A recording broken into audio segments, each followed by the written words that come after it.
problemas, encontrarlos, hacer un diagnóstico falso y aplicar después los remedios equivocados.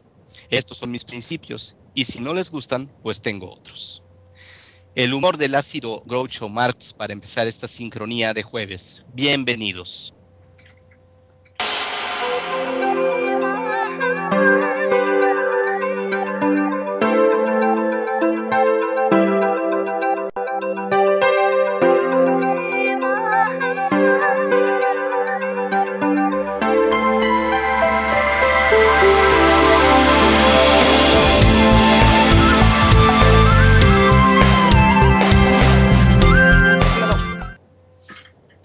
Buenas noches, bienvenidos a Sincronía, como dije hace un momento. Empezamos con humor y con humor vamos a seguir. Un humor realista, bastante ácido y por lo tanto de los más efectivos. Empezamos a transmitir de aquí desde la gran Ciudad de México, de la ciudad más grande del mundo para todo el orbe. Tenemos participantes con nosotros que están algunos de diversos estados. Como siempre, bienvenidos, pónganse cómodos porque vamos a empezar y celebramos hoy el Día Internacional de los Gatos o el Día Mundial de los Gatos, créalo usted o no. Y por ahí nuestra continuista Noemí León, que también viene muy ácida el día de hoy, le dio la felicitación gracias a esta efeméride a el señor presidente Enrique Peña Nieto y a todo su gabinete, debido a aquello del mayordomo neoliberal. Entonces ustedes pueden ver en su TL y retuitear si quieren esta felicitación, humor político para comenzar. Y buenas noches, Marta, ¿qué tal estás? Hola, buenas noches. El mayordomo Peña Nieto, creo que le diste un gran nivel, ¿no, Ulises? Y yo creo que sí, ese lo tiene Alfred, el de Batman. No sé cómo Pues le sí, usar a este, pero bueno, comencemos, ¿no? pues sí, comencemos y en principio, en primer lugar, antes que nada, la semana pasada no estuvo con nosotros y ya, pero esta vez sí nos va a deleitar con un libro de el escritor portugués que ganó el premio Nobel, José Saramago, Caín. Bienvenida, Angélica, muchas gracias por estar hoy con nosotros y adelante. Muchas gracias, Marta. Buenas noches. ¿Cómo están? Muchas gracias por acompañarme una vez más en este paseo por las ideas. Pues como bien dice Marta, esta noche les voy a platicar de un texto de otro de mis autores favoritos y este es Caín de José Saramago. Saramago, como varios de ustedes sabrán, fue un escritor portugués nacido en 1922 que, si bien le fue otorgado el Premio Nobel de Literatura en 1998, obras como El Evangelio según Jesucristo y Caín, por supuesto, incomodaron a la Iglesia y al mismo gobierno portugués. Políticamente censurado, se autoexilió en Lanzarote, España, hasta su muerte en 2010. He de confesarles que he revisado varios textos de Saramago, ensayos sobre la ceguera, el hombre duplicado, el viaje del elefante, e invariablemente me he divertido mucho. Caín, por supuesto, no es la excepción. Con un narrador que está en continua interacción con el lector, Saramago expone algunas de las principales citas bíblicas y la falta de lógica y sentido común en la forma en que nos han sido contadas. En este texto, los personajes bíblicos pierden su carácter maniqueo y muestran matices, virtudes y defectos, se humanizan. Incluso el autor exalta los placeres eróticos sexuales de tales personajes.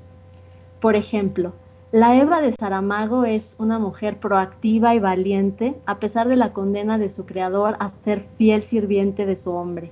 El narrador incluso sospecha y siembra la duda en el lector de si Abel no es en verdad hijo de Asael, el querubín al que Dios puso en la puerta del paraíso terrenal para evitar que una vez expulsados Adán y Eva entraran, y al cual una Eva empoderada convenció para que les diera de los frutos del paraíso y así pudieran sobrevivir. Caín, que es el personaje del texto, asesina a su hermano por haber sido preferido por Dios. Caín cuestiona a ese señor que se hace llamar Dios, como dice Saramago, y le acusa de ser corresponsable en el asesinato de Abel, pues en realidad era él, a Dios, a quien Caín quería asesinar. Es ahí que Dios maldice a Caín, lo marca con una señal en la frente y lo condena a vagar por el mundo. Es así que Caín, que viaja a través del tiempo y vive presentes pasados y presentes futuros, vive algunos pasajes bíblicos en los que invariablemente cuestiona a un Dios colérico. que se aparece de vez en cuando en la tierra, trajeado de acuerdo a la moda imperial del cielo en ese momento, o se esconde aparentando ser alguien más. Un Dios que maldice a sus hijos por desacatar una orden absurda. Un Dios cruel que asesina a miles de personas, incluyendo niños, al destruir Sodoma y Gomorra, o que convierte en estatua de sal a la mujer de Lot por desobedecer la orden de mirar atrás en la destrucción de las ciudades. Dice Saramago en voz de Caín: hasta hoy nadie ha conseguido comprender por qué fue castigada de esa manera, cuando es tan natural que queramos saber qué pasa a nuestras espaldas. Quizá el Señor que se hace llamar Dios quería escarmentar la curiosidad como si se tratara de un pecado mortal. Un Dios injusto, cruel y loco, dice Caín, que manda a Abraham a matar a su propio hijo Isaac para poner a prueba su fe. Y aquí me voy a permitir dejar hablar a Saramago. Lo cito: para comprobar una vez más que el Señor no es persona de la que uno puede fiarse, hará unos 3 días, no mucho más, el Señor le dijo a Abraham, padre del muchachito que lleva en la espalda el haz de leña: llévate contigo a tu único hijo, Isaac, a quien tanto quieres. Vete a la región del Moria y me lo ofreces en sacrificio sobre uno de los montes que te indicaré. El lector ha leído bien. El Señor ordenó a Abraham que le sacrificase al propio hijo. Con la mayor simplicidad lo hizo, como quien pide un vaso de agua cuando se tiene sed, lo que significa que era costumbre suya y muy arraigada. Lo lógico, lo natural, lo simplemente humano hubiera sido que Abraham mandara al Señor a la mierda. Pero no fue así. A la mañana siguiente, el desnaturalizado padre se levantó temprano para poner los arreos en el burro, preparó la leña para el fuego del sacrificio y se puso en camino hacia el lugar que el Señor le había indicado, llevando consigo 2 criados y a su hijo Isaac. Al tercer día de viaje, Abraham vio de lejos el sitio señalado. Les dijo entonces a los criados: quedaos aquí con el burro, que yo voy hasta más arriba con el niño para adorar al Señor y después regresaremos hasta donde estáis. Es decir, además de ser tan hijo de puta como el Señor, Abraham era un refinado mentiroso, dispuesto a engañar a cualquiera con su lengua bífida, que en este caso, según el diccionario privado del narrador de esta historia, significa traicionera, pérfida, alevosa, desleal y otras lindezas semejantes. Termino la cita. Caín se refiere al Señor que se hace llamar Dios como un ser rencoroso que suele mandar la ruina o la enfermedad a quien le falla. Un Dios celoso y envidioso que confundió las lenguas para que nadie pudiese entender y así no lograran terminar una torre que permitiría a los hombres justos llegar al cielo. Dice Caín: la historia de los hombres es la historia de sus desencuentros con Dios. Ni Él nos entiende a nosotros, ni nosotros lo entendemos a Él. Un Dios vengativo, 3,000 hombres muertos en la falda del monte Sinaí, solo porque le irritaba la intervención de un supuesto rival en figura de becerro. O el caso de la recomendación que hizo a Moisés para que los israelitas se vengaran de los madianitas, en un pasaje que culminó en una carnicería que destrozó a los madianitas, sin que escapara con vida ninguno de ellos, y en el que Moisés ordenó que también se asesinara a las mujeres casadas y niños, que los israelitas habían hecho prisioneros. A las solteras, Moisés ordenó reservarlas para uso de su ejército. Cuando Moisés y el Señor que se hace llamar Dios se repartieron el botín millonario de los vencidos, Caín pensó que la guerra es un negocio de primer orden y que a este Señor habría que llamarle algún día Dios de los ejércitos. Un Dios que admitía el incesto como algo cotidiano y no merecedor de castigo, como lo muestra el pasaje de Lot y los hijos que engendró con sus hijas. En fin, los pasajes siguen y la invitación esta noche es acercarse a este trabajo, pues en su estilo lúdico, irónico, con una simplicidad compleja, Saramago nos hace reflexionar sobre la doble moral en toda esta idea de un Dios contradictorio y etéreo, en nombre del cual se cometieron y se siguen cometiendo desafortunadamente los actos más atroces, Marta. Buenas noches, Angélica Santana. Hola, Ulises. ¿Qué tal? Oye, pues empezamos explosivos el programa con la política y tú sigues explosiva con la religión, ejerciendo al máximo, ahora sí, bueno, no al máximo, pero sí en uno de sus niveles más altos, el libro albedrío, es decir, la libertad a través del libro. Y vaya que Saramago se presta para ello, porque ya desde aquel manual de las malas costumbres, o no me acuerdo cómo se llama el otro libro que también generó polémica y la historia, el Evangelio según Jesucristo, ¿sí estoy bien en el título? Sí. Sí, sí, Ajá, es correcto. este, ya se revela contra el cristianismo que obvio de su natal Portugal, pues vive inmerso en él debido a que es un país eminentemente de tradición católica y se ha dedicado sistemáticamente pues, en etapas difíciles. El otro día hablábamos en sincronía el lunes pasado acerca de los problemas de la iglesia precisamente con este autoritarismo y doble moral, ¿no? Y pues vaya que remete fuertísimo recordando, como en todos sus libros, pues a aquellas sectas gnósticas, ¿no? Que sin intenciones de humor, o más bien con un resultante y colateral humor involuntario, cambiaban las cosas de la Biblia y las alrevesaban, creando versiones alternativas y distintas sobre lo que era Dios y lo que era bien, lo que era el mal, el papel del diablo, en fin, y ahora viene Saramago a poner en tela de juicio y a mostrar las contradicciones morales sobre todo el Antiguo Testamento en este caso, ¿no? Que el Nuevo también las tiene, pero el Antiguo en sí es fuertísimo porque pues sí muestra lo que mostraba el personaje de los Simpson más religioso de todos, Ned Flanders, cuando le dice a Dios que por qué su casa fue la única que se cayó con un huracán que hubo. Si él dice, Dios, te obedezco en todo, obedezco tu libro en cada cosa, hasta en esas cosas que contradicen a las otras cosas, ¿no?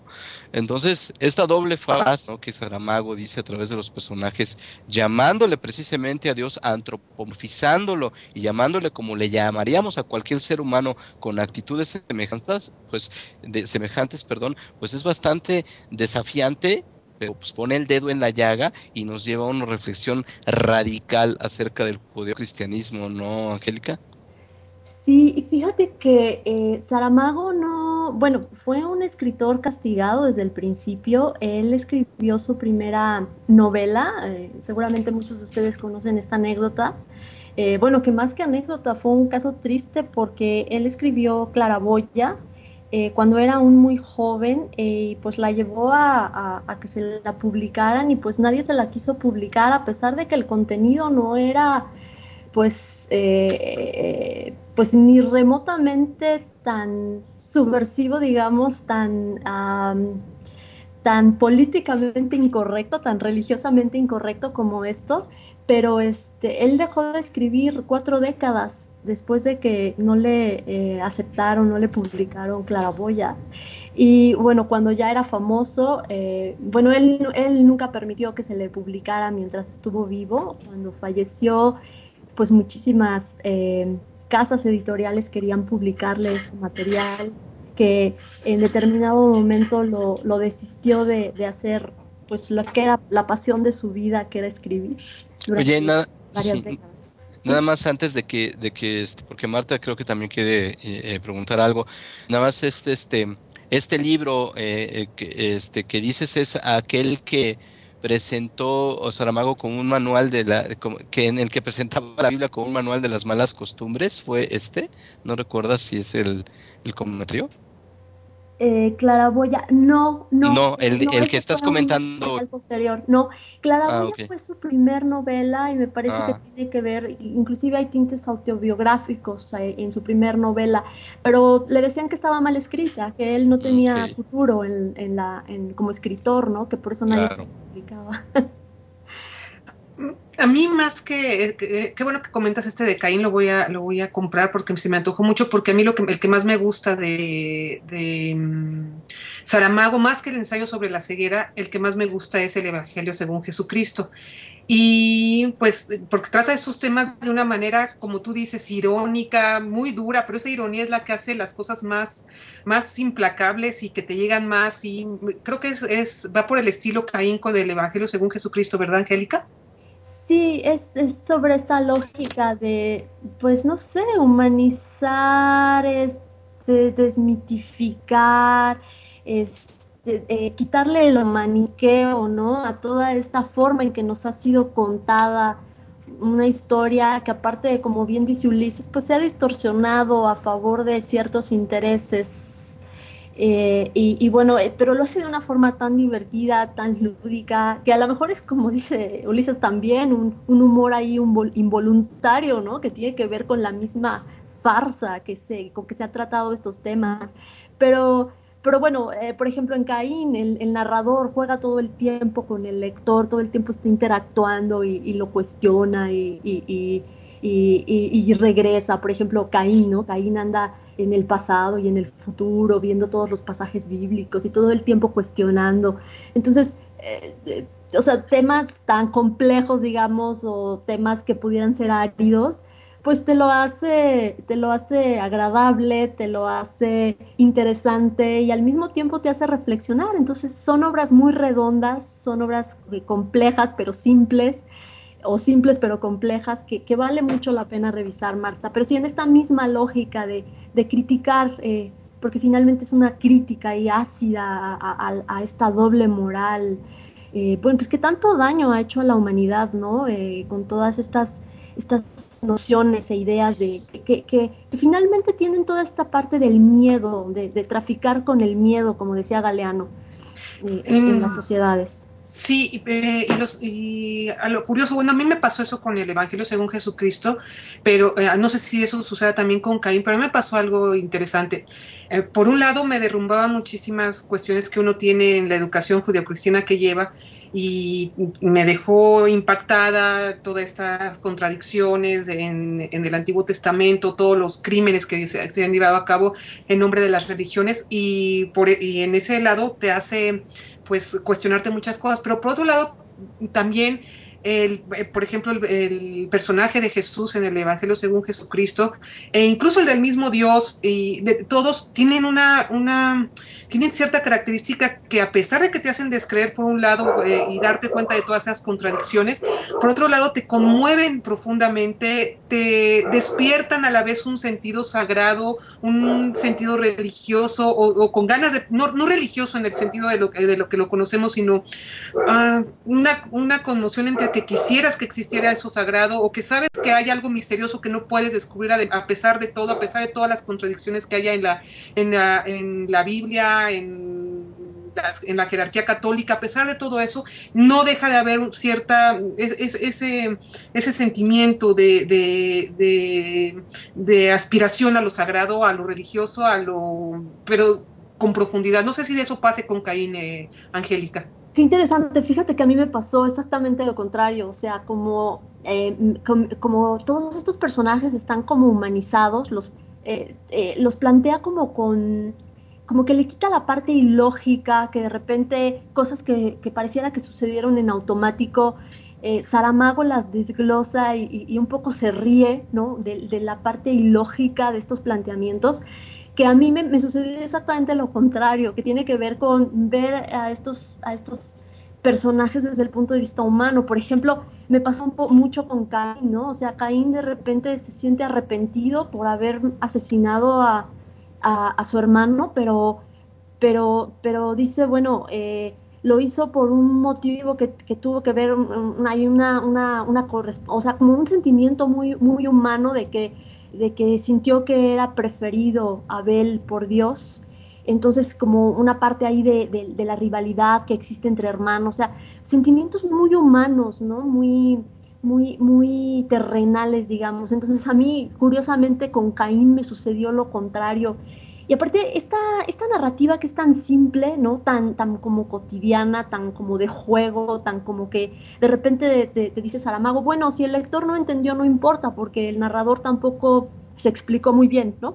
Entonces, como cuestiones que te hace como muy simples, como que te desglosa mucho, no sé, me hicieron parecer toda esta narración que había sido como muy divina toda mi vida, como muy humana, como muy terrenal. Me pasó lo contrario, Marta. No, sí, es que sí me pasó lo mismo que ti, o sea, muy humanos, pero dentro de eso humano, al menos en el Evangelio según Jesucristo, que sí no es no es tan lúdico por lo que me cuentas, por lo de Caín, al contrario.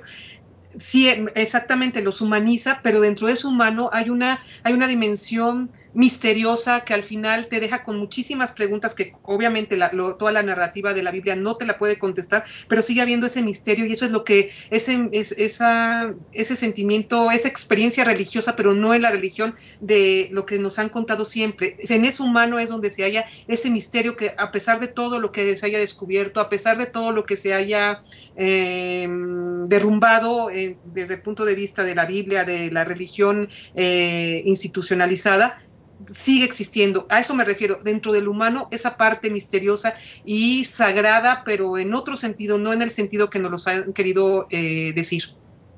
Sí, creo que en comparación con el Evangelio, Caín, pues obviamente es una obra aparte, tiene su propia personalidad, es una obra más ligera, es una obra más, sí, más lúdica, sí más irónica, creo. El Evangelio es una obra más compleja. Sí. Entonces, sí, obviamente. Oye, sí. Ajá, sí, oigan, y si es esta la que definió, como ya lo chequé, como la que según Saramago define la Biblia como un manual de las malas costumbres, cosa que le costó muchísimo, no, por cierto, ¿eh? ¿La del Evangelio de según Jesucristo? No, esta de Caín. Esta de Caín la define así. Caín. Y si mal no me acuerdo, también le costó muchísimo enojo en Portugal, hasta el grado de ser persona, casi pedir su exilio y y persona non grata en su propia tierra, ¿no? Sí, no, la iglesia no se convulsionó, imagínate, pues está cuestionando planteamientos de mucho tiempo. Y pues la verdad es que, te digo, es un escritor que, pues con muchos adeptos, precisamente por lo fresco de sus planteamientos, pero aparte lo lógico de sus planteamientos, ¿no? Cuando les dices, es cierto, o sea, esto que claro, es tanta lógica. Sí, no, y más bien es una localización de contradicciones lógicas y éticas impresionante, ¿no? Así es, muy recomendable. Aparte es un libro muy corto, muy poderoso, pero muy breve, ¿no? Que se lee muy rápido y que es muy ameno, aparte de todo lo que te da, es muy ameno. Ay, pues muchas gracias, Angélica. Yo creo que tendremos oportunidad en este libro albedrío de seguir comentando más libros de Saramago, porque todos tienen algo que decir y muy importante, ¿no, Angélica? Seguramente sí, es de los imperdibles. Yo creo que es de los que tenemos que revisar varias de sus obras. El hombre duplicado es padrísimo también, es súper interesante. De repente un hombre que ve a otro que es idéntico a él, y toda la novela se trata de descubrir quién es ese hombre que es físicamente idéntico a él, ¿no? Entonces es un ahí intrincado ahí muy interesante, pero también profundo, que tiene reflexiones ahí profundas. Entonces en algún momento hablaremos del hombre duplicado también. Pues muchas gracias y pues nos vemos en la próxima sincronía, Angélica. Al contrario, muchas gracias a ustedes, buenas noches, un gustazo. Hasta luego, buenas noches y vámonos con música.